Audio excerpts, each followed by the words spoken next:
Псалом 19. Казва се в сряда.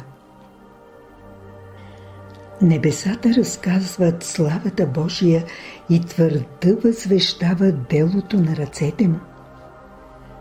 Ден на ден казва слово и нощ на нощ изявява знание, без говорене, без думи, без да се чуе гласът им.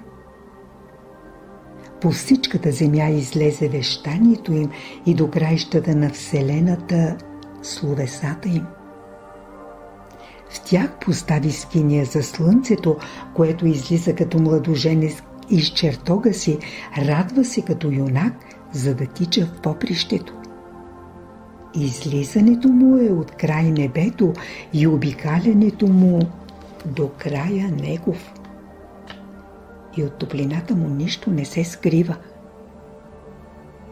Законът Господен е непорочен, възвръща душата. Свидетелството Господне е вярно, умъдрява простия. Повеленията Господни са прави, веселят сърцето.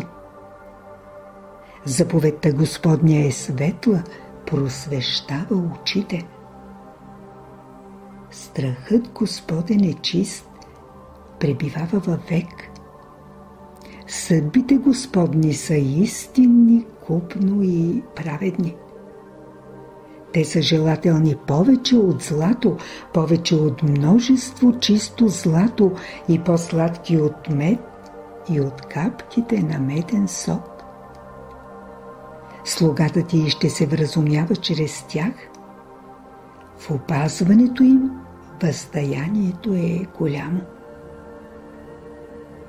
Кой усеща съгрешенията си? Очисти ме от тайните съгрешения.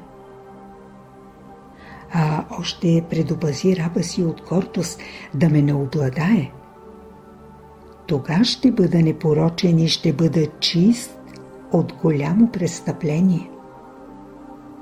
Думите на устата ми и преговарянето на сърцето ми да бъдат угодни пред Теб, Господи, крепост моя и избавител мой.